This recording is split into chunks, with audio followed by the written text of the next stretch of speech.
ಓಂ ಗುರುರ್ಬ್ರಹ್ಮ ಗುರುರ್ವಿಷ್ಣು ಗುರುರ್ದೇವೋ ಮಹೇಶ್ವರಃ ಗುರುರೇವ ಪರಂ ಬ್ರಹ್ಮ ತಸ್ಮೈ ಶ್ರೀ ಗುರವೇ ನಮಃ. ಓಂ ಸ್ಥಾಪಕಾಯ ಚ ಧರ್ಮಸ್ಯ ಸರ್ವಧರ್ಮಸ್ವರೂಪಿಣಿ ಅವತಾರ ವರಿಷ್ಠಾಯ ರಾಮಕೃಷ್ಣಾಯ ತೇ ನಮಃ. ಪ್ರೀತಿಯ ಬಂಧುಗಳೇ, ಶ್ರೀರಾಮಕೃಷ್ಣರ ಮಹಾಸಮಾಧಿಯ ತರುವಾಯ ನಾಗಮಹಾಶಯರು ಢಾಕಾ ಜಿಲ್ಲೆಯ ತಮ್ಮ ಹಳ್ಳಿ ದೇವಭೋಗ ಅಲ್ಲಿ ಹೋಗಿ ವಾಸಿಸಲಾರಂಭಿಸಿದರು. ಅವರು ಗೃಹ ಕೃತ್ಯಗಳಲ್ಲಿ ಹಾಗೂ ತಮ್ಮ ವೃದ್ಧ ತಂದೆಯ ಸೇವೆಯಲ್ಲಿ ತಮ್ಮನ್ನು ತೊಡಗಿಸಿಕೊಂಡರು. ಶ್ರೀರಾಮಕೃಷ್ಣರು ಹೇಳಿದ ಹಾಗೆ ಅವರು ಗೃಹಸ್ಥ ಧರ್ಮದಲ್ಲಿದ್ದುಕೊಂಡು ಭಗವತ್ ಸ್ಮರಣೆಯಲ್ಲಿ ತತ್ಪರರಾದರು. ಬರಬರುತ್ತ ನಾಗಮಹಾಶಯರ ಮನಸ್ಥಿತಿ ಅತ್ಯಂತ ಉನ್ನತ ಮಟ್ಟವನ್ನು ತಲುಪುತ್ತದೆ. ಅವರ ಅದ್ಭುತ ಆಧ್ಯಾತ್ಮಿಕ ಶಕ್ತಿಯು ಇತರರ ಗಮನಕ್ಕೆ ಬರದೇ ಇರಲಿಲ್ಲ. ಅವರು ಅತ್ಯಂತ ದೀನರಾಗಿ, ನಮ್ರರಾಗಿ, ನಿರಾಡಂಬರರಾಗಿ ತಮ್ಮ ದೈವತ್ವವನ್ನು ಮರೆಮಾಚಿ ಇದ್ದರೂ ಕೂಡ ಬೆಂಕಿಯನ್ನು ಹೇಗೆ ಯಾರಿಂದಲೂ ಬಚ್ಚಿ ಇಡಲಾಗಲಾರದೋ ಅದೇ ರೀತಿ ನಾಗಮಹಾಶಯರ ಆಧ್ಯಾತ್ಮಿಕ ಶಕ್ತಿ ಸುತ್ತಲ ಜನರ ಗಮನಕ್ಕೆ ಬರತೊಡಗಿತು. ಅವರನ್ನು ದರ್ಶನ ಮಾಡಲು, ಮಾರ್ಗದರ್ಶನ ಪಡೆಯಲು, ಅವರ ಸತ್ಸಂಗವನ್ನು ಅರಸಿ ಅನೇಕ ಭಕ್ತರು, ಸಂದರ್ಶಕರು ದೂರ ದೂರದ ಸ್ಥಳಗಳಿಂದ ಬರಲಾರಂಭಿಸಿದರು. ತಮ್ಮ ಬಳಿ ಬಂದ ಪ್ರತಿಯೋರ್ವ ಸಂದರ್ಶಕರನ್ನು, ಭಕ್ತರನ್ನು ಅವರು ಅತ್ಯಂತ ಪ್ರೇಮದಿಂದ, ಗೌರವದಿಂದ ಆತಿಥ್ಯ ಮಾಡುತ್ತಿದ್ದರು. ಬಂದ ಭಕ್ತರಿಗೆಂದು ಅವರು ತಮ್ಮ ಮನೆಯಲ್ಲಿ ಒಂದು ಕೋಣೆಯನ್ನು ಪ್ರತ್ಯೇಕವಾಗಿ ಇರಿಸಿದ್ದರು. ಅವರು ಪ್ರತಿಯೊಬ್ಬ ಮನುಷ್ಯರಲ್ಲಿ ಸಾಕ್ಷಾತ್ ನಾರಾಯಣನನ್ನೇ ನೋಡುತ್ತಿದ್ದರು.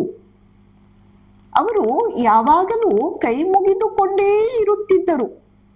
ಕಾರಣ ಏನು ಎಂದು ಕೇಳಿದಾಗ ಅವರು ಹೇಳುತ್ತಾರೆ, ನನಗೆ ಪ್ರತಿಯೊಬ್ಬರ ಒಳಗಡೆ ಭಗವಂತ ಕಾಣಿಸುತ್ತಾನೆ, ಆದ್ದರಿಂದ ನಾನು ಸದಾ ಕೈ ಮುಗಿದುಕೊಂಡೇ ಇರುತ್ತೇನೆ. ಒಮ್ಮೆ ನಾಗಮಹಾಶಯರ ಮನೆಗೆ ಕೆಲವು ಭಕ್ತರು ಬಂದಿದ್ದಾರೆ.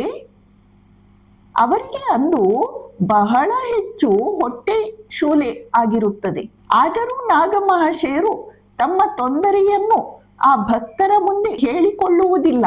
ತಾವು ಅಂಗಡಿಗೆ ಹೋಗಿ ಅವರ ಆತಿಥ್ಯಕ್ಕೆಂದು ಅಕ್ಕಿ, ಬೇಳೆ, ಎಣ್ಣೆ, ತರಕಾರಿ ಇವುಗಳನ್ನೆಲ್ಲ ಖರೀದಿಸಿದರು.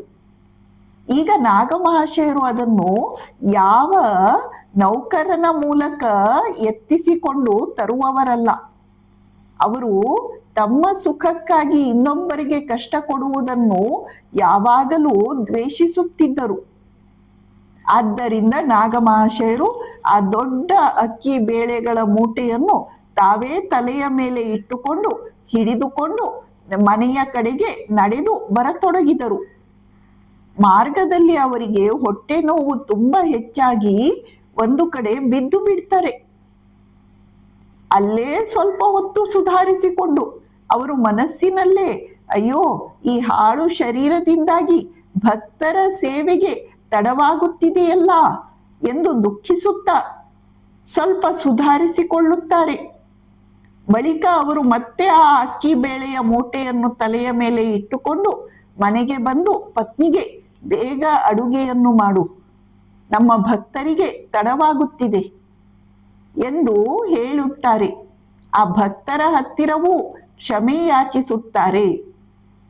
ಹೀಗೆ ನಾಗಮಹಾಶಯರು ತಮ್ಮ ಶರೀರದ ಅನುಕೂಲ ಅನನುಕೂಲಗಳ ಕಡೆಗೆ ಗಮನವನ್ನೇ ಕೊಡದೆ ಒಂದೇ ಸಮನೆ ಭಕ್ತರ ಸೇವೆಯಲ್ಲಿ ತಮ್ಮನ್ನು ತೊಡಗಿಸಿಕೊಳ್ಳುತ್ತಾರೆ.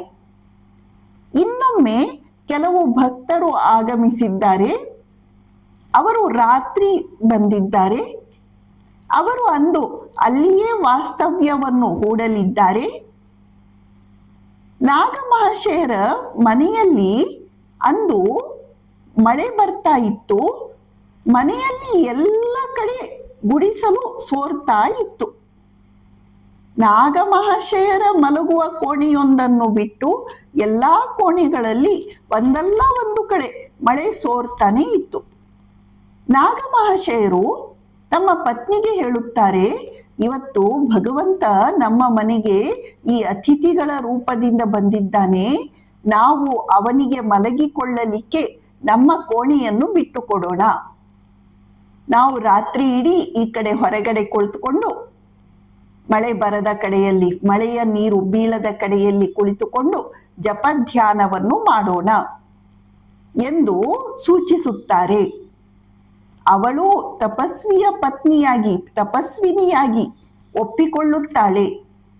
ಅದೇ ರೀತಿ ನಾಗಮಹಾಶಯರು ತಮ್ಮ ಕೋಣೆಯನ್ನು ಅತಿಥಿಗಳಿಗೆ ಬಿಟ್ಟುಕೊಡುತ್ತಾರೆ. ತಾವು ರಾತ್ರಿ ಇಡೀ ಹೊರಗಡೆ ಸಂತೋಷದಿಂದ ಭಗವಂತ ತಮಗೆ ಈ ಒಂದು ಅವಕಾಶವನ್ನು ಒದಗಿಸಿಕೊಟ್ಟನಲ್ಲ ಎಂದು ತೃಪ್ತಿಯಿಂದ ಜಪಧ್ಯಾನದಲ್ಲಿ ರಾತ್ರಿಯನ್ನು ಕಳೆಯುತ್ತಾರೆ. ನಾಗಮಹಾಶಯರು ತಮ್ಮ ಅನುಕೂಲಕ್ಕಾಗಿ ಯಾರಿಂದಲೂ ಯಾವ ಸೇವೆಯನ್ನು ಕೆಲಸವನ್ನು ಮಾಡಿಸಿಕೊಳ್ಳುತ್ತಿರಲಿಲ್ಲ.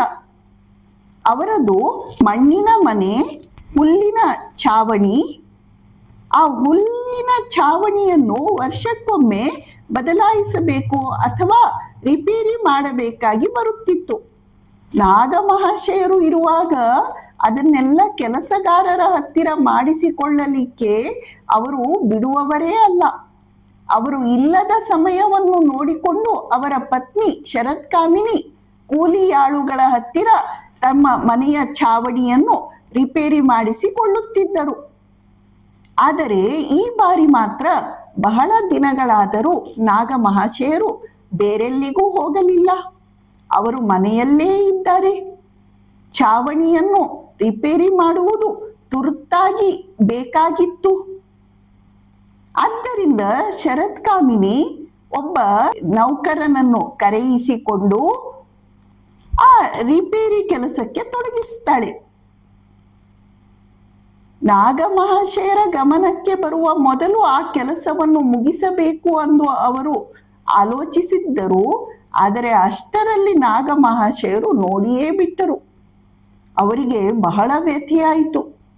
ಈ ಶರೀರದ ಸುಖಕ್ಕಾಗಿ ನಾನು ಇನ್ನೊಬ್ಬರಿಗೆ ಕಷ್ಟವನ್ನು ಕೊಡುತ್ತಿದ್ದೇನೆ, ಇಂತಹ ಗೃಹಸ್ಥ ಧರ್ಮಕ್ಕೆ ಧಿಕ್ಕಾರವಿರಲಿ ಎಂದು ಅವರು ಒಂದೇ ಸಮನೆ ಶ್ರೀರಾಮಕೃಷ್ಣರಲ್ಲಿ ಮೊರೆ ಇಡುತ್ತಾ ಕಂಬನಿಗರೆದರು.